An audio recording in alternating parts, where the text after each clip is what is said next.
Hello everyone, and welcome to my channel. I hope everyone is having a wonderful day. Before we begin, please hit the subscribe button and give this video a thumbs up. The tension in Port Charles had been growing for months, like a powder keg of old vendettas, hidden alliances and new betrayals waiting to erupt. Jens Sidwell, an enigmatic and deadly international figure linked to the late Caesar Faison's lingering empire, had established a hazardous footing in the city. His efforts on Spoon Island and elsewhere endanger everyone from sunny Corinthos to the Cassadine family remnants.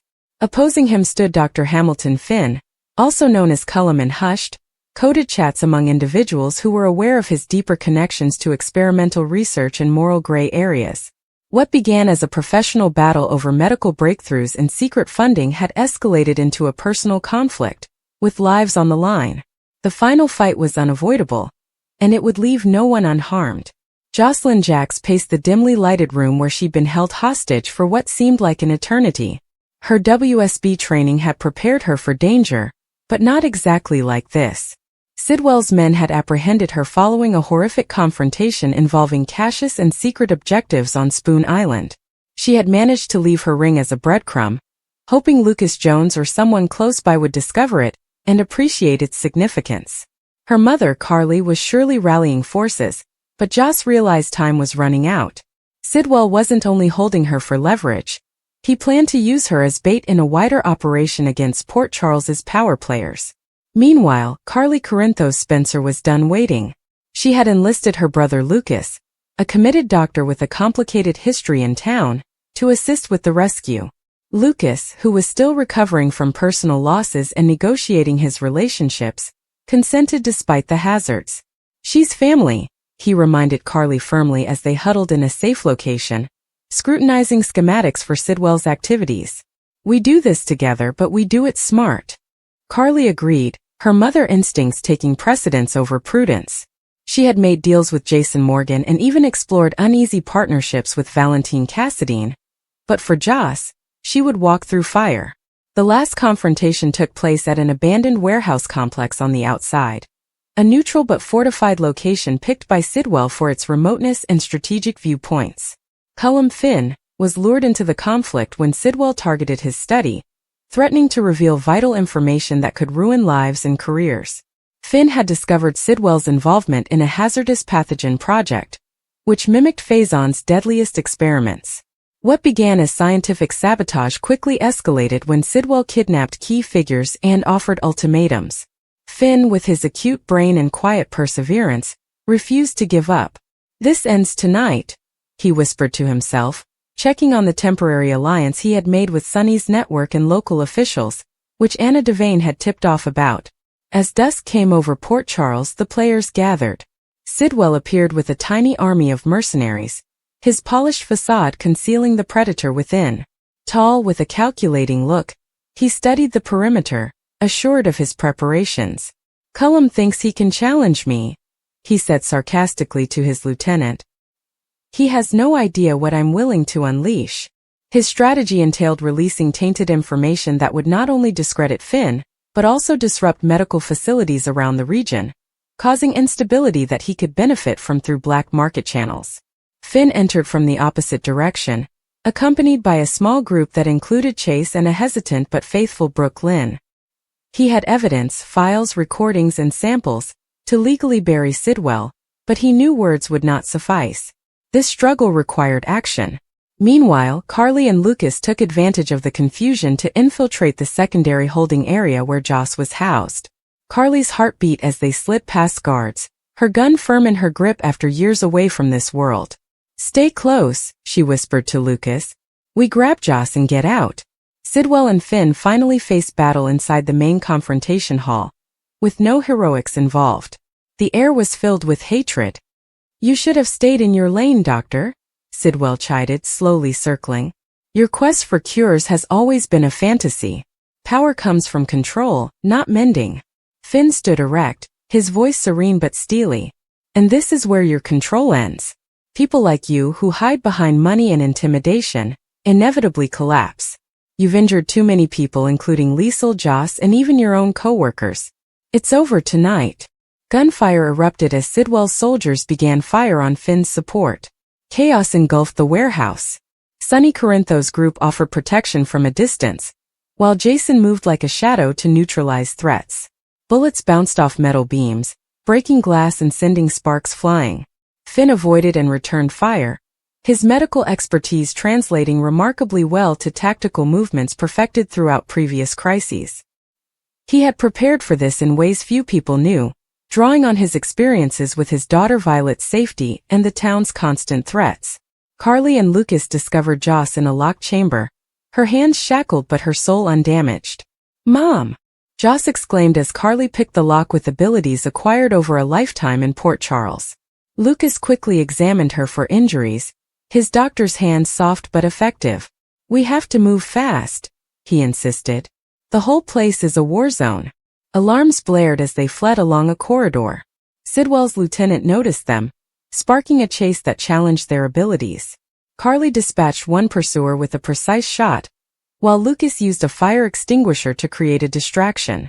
Joss, adrenaline rushing, fought alongside them, her WSB instincts kicking in. Back in the main combat, Sidwell and Finn squared up straight. Sidwell attacked with a knife after his revolver jammed, and the two men engaged in a brutal hand-to-hand combat. "Do you think saving lives makes you superior?" Sidwell hissed, delivering a strike that knocked Finn stumbling. "I build empires on the weak." Finn responded with a strike fueled by years of pent-up frustration over his addiction difficulties, patient losses, and the continual threat to his family. "Empires crumble," he said, pinning Sidwell momentarily.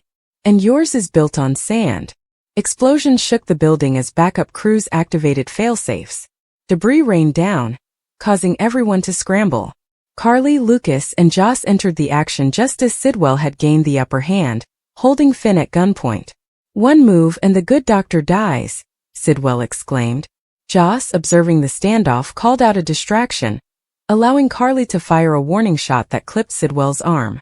In the pandemonium, Finn broke away and tackled Sidwell to the ground. The final blows were delivered in a flurry of punches and elbows, leaving Sidwell dazed and breathing heavily as officials, alerted by Anna, flooded the scene. However, success came at a cost. Lucas had been grazed by a bullet during the escape, and blood soaked his shirt as he assisted Joss to safety. Carly supported him, her face etched with concern. "You're going to be okay," she said, her voice cracking. "We all are." Paramedics raced in and Finn, damaged but alive, coordinated medical treatment on the scene, his competence shining through even after the incident. Sidwell was handcuffed and carried away, his empire shattered as proof surfaced, links to international crimes, betrayals inside his ranks, and the pathogen threat eliminated. In the days that followed, Port Charles let out a collective sigh of relief mingled with introspection. Joss was reunited with friends and family after her ordeal, which strengthened her relationships with Carly and Lucas. "You two saved me," she said in the hospital waiting area. Together. As Lucas recovered from his injuries, he spent a peaceful time with Carly. The common trauma exacerbated their sibling dynamic, which was already strained by her actions. "We screwed parts of it," Lucas said with a wry smile, "but we got her back. That's what matters." Finn went to see patients and colleagues while he processed the toll of the fight. His discussion with Sidwell revealed flaws, but also confirmed his dedication to ethical science. Relationships altered around town. Sonny formed alliances, Valentine considered his next move, and Anna quietly concluded the case. Whispers about Sidwell's possible escape or hidden accomplices persisted, but for the time being, the last struggle had shifted the scales in favor of justice. Carly sat at Joss' bedside late one night, stroking her daughter's hair. "I almost lost you," she muttered. Joss gripped her hand. "But you didn't. We are Corinthos. We fight." Lucas joined them, and the trio formed a bond that seemed both new and lasting. The warehouse conflict was more than just a fight between Sidwell and Cullum. It was a monument to family, fortitude, and the unwavering spirit of Port Charles. As word spread of Sidwell's arrest and the dismantling of his enterprises, rejoicing were coupled with caution. Finn and Chase shared a beer to celebrate their survival. "To end it," Chase said. Finn nodded. "And starting better." Deeper tensions, medical ethics disputes, personal romances, and power struggles promise fresh dramas, but the immediate threat had vanished. Joss returned to her life with newfound purpose and a deeper understanding of her WSB path. Carly recommitted to balancing love and protection, possibly seeing a brighter future following her own personal entanglements. Lucas concentrated on physical and mental rehabilitation, as well as restoring relationships with individuals he cared about. The final battle between Sidwell and Cullum was ferocious, violent, and transformative. Port Charles persisted as it always had, restless, theatrical, and unyielding. Families like the Corinthoses and Joneses stood firmer, their links forged in the fires of that fateful night. The city's young and restless would continue their trips, but for now peace, however fragile, had been achieved. The tension in Port Charles had been building for weeks, and everyone could sense that something terrible was about to happen. Rumors spread like wildfire throughout the city as formidable opponents put their pieces in place.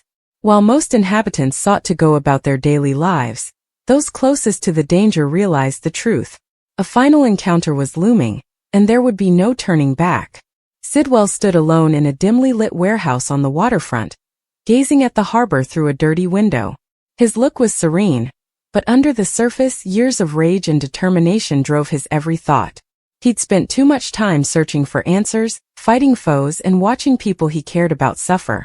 Everything had led up to this point. Across town, Ross Cullum was getting ready for war. Cullum had gained authority via manipulation, fraud, and fear. He thought that everyone had a flaw, and he took satisfaction in exploiting those flaws whenever it suited him. For months he had strengthened his control over every activity under his command, eliminating competitors and silencing anyone who endangered him. But Sidwell was different. Unlike others who had given up, Sidwell refused to be intimidated. Cullum understood that this made him dangerous. Cullum gathered his men in a guarded enclave just outside the city. Armed guards watched each entry, and surveillance screens showed live footage from dozens of sites. "He's coming," Cullum announced confidently. One of his soldiers nodded. "Are you sure?" "I know Sidwell. He won't walk away." The room went silent. Cullum smiled. "Good. Let him come." Meanwhile, Jason Morgan had been accumulating information from reliable sources.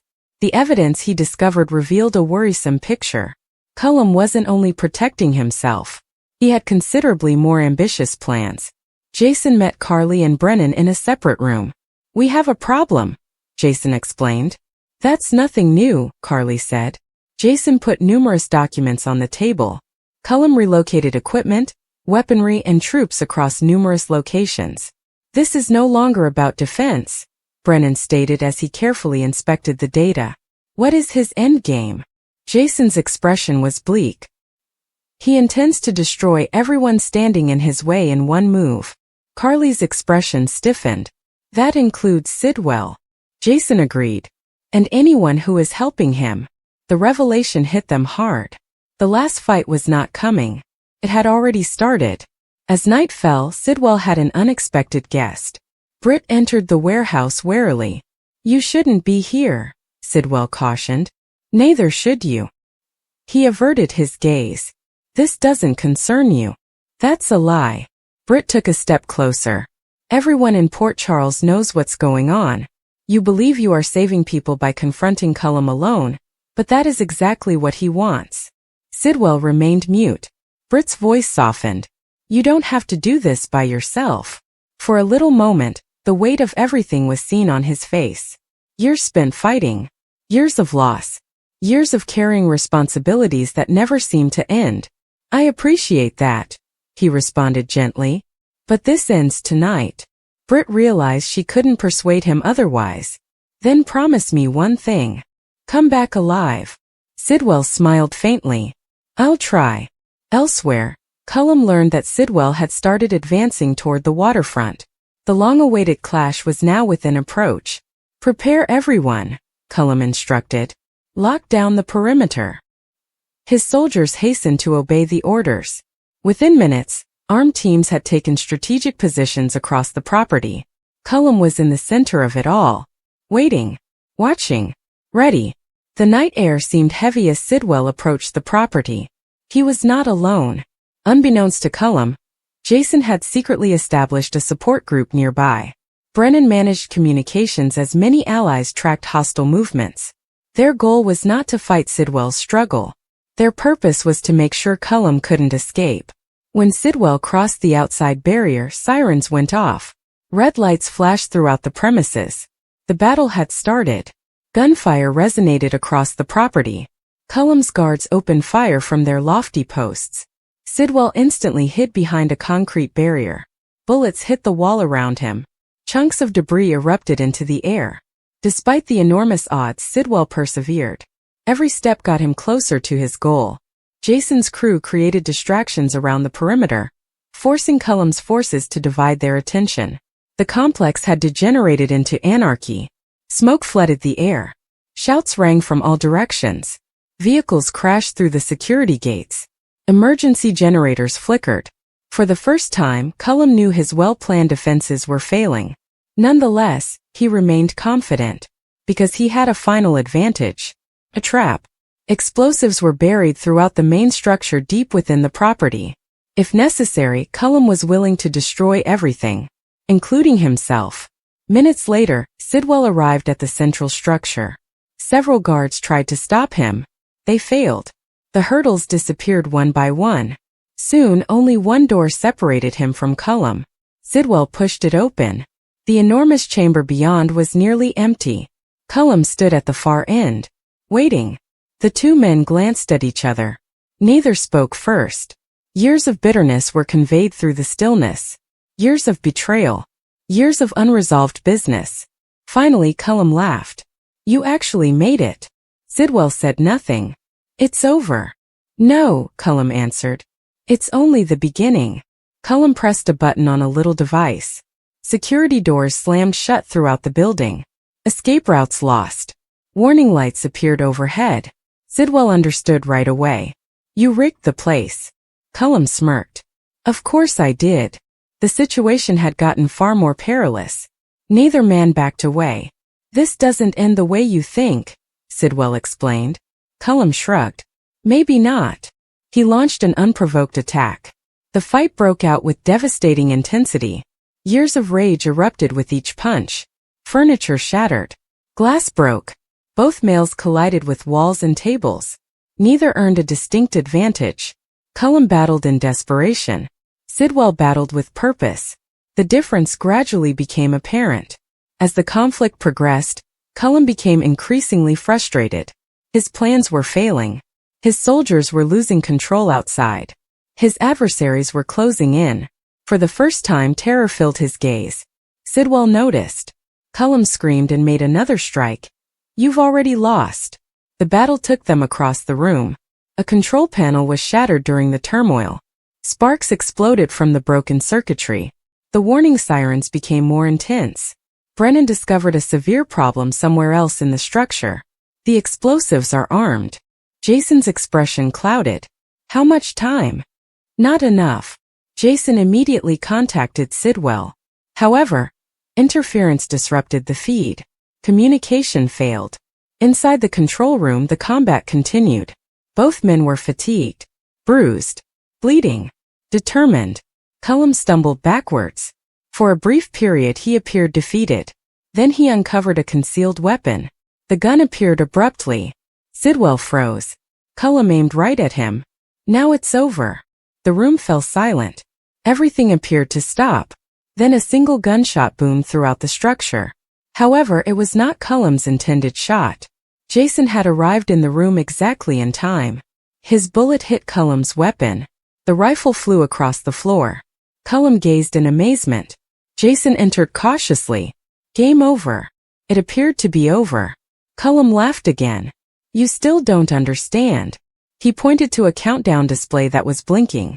The explosives stayed operational, and there were barely minutes remaining. Everyone's focus turned to the timer. The threat was real. Very real. Brennan arrived shortly after and immediately started working on the control system. "Can you stop it?" Jason asked. "I don't know." The countdown continued. 3 minutes. 2 minutes. Time elapsed quickly. Sidwell seized Cullum. Cullum smiled and said, "Deactivate it." "No. You'll die too." "Maybe." His eyes conveyed something awful. He intended it. Cullum had lost everything, and he no longer cared about survival. He was just concerned about winning, even if triumph meant devastation. Brennan labored feverishly. Sweat drenched his face. The system was sophisticated. Several safeguards prohibited easy access. One error could result in an imminent detonation. Outside, rescue teams began evacuating the surrounding areas. People ran. The vehicles sped away. The entire shoreline faced calamity. Inside the control room, the countdown had reached 60 seconds. Everyone recognized the reality. There might not be enough time. Sidwell glanced directly at Cullum. Cullum laughed cruelly. You did all this for power. And look how far it got me. For the first time, genuine regret filled his gaze. No remorse for his crimes. I regret failing. The timer had reached 30 seconds. Brennan instantly yelled. I've discovered it. His fingers moved quickly across the damaged controls. The countdown has paused. Then it resumed. 20 seconds. 19. 18. Come on, Jason said. Brennan kept working. Every second seemed like an hour. 10 seconds. 9. 8. The room held its breath. 7. 6. 5. Brennan issued a final directive at the very last moment. The countdown ended. Silence ensued. No explosion. There is no destruction. Just silence. For a few seconds nobody moved. Then relief spread over the room. It was over. Truly over. Cullum examined the frozen timer. He finally realized it. He'd lost. Completely. Everything he'd built had collapsed. All plans had failed. Every escape path had vanished. The war was over. Authorities arrived shortly thereafter and arrested Cullum. This time there would be no escape. There is no concealed backup plan. No second chances. As he was carried away, Cullum took one last look back. His countenance reflected wrath, defeat, and resignation all at once. Then he disappeared into the night. Hours later, light began to break over Port Charles. The city gradually awoke to the news that the crisis was over. People emerged from their homes. Businesses have reopened. Life continued. For the first time in months, optimism was restored. Sidwell stood near the harbor watching the sunrise. The conflict had cost him more than he cared to acknowledge. Physical wounds will heal. Other scars might last forever. Footsteps approached from behind him. He turned to see Britt. You made it back, she murmured quietly. She smiled and said, I did. I told you to. Sidwell laughed quietly. Maybe I listened. The tension that had engulfed both of them began to ease. For a brief while, neither considered opponents, plots, or fights. They simply appreciated the peace. Jason arrived shortly afterwards. Are you okay? Sidwell nodded. Yeah, Jason replied, looking toward the horizon. Sidwell shook his head. Port Charles owes you. No. Why not? Because no one wins these wars alone. Jason knew precisely what he meant. They watched the sunlight spread across the ocean. The blackness was gone. The threat was over. Although new challenges would certainly arrive at Port Charles, as they always did, the final struggle between Sidwell and Cullum was over. One man chose control over terror. The other decided to stand and fight. In the end, fear failed.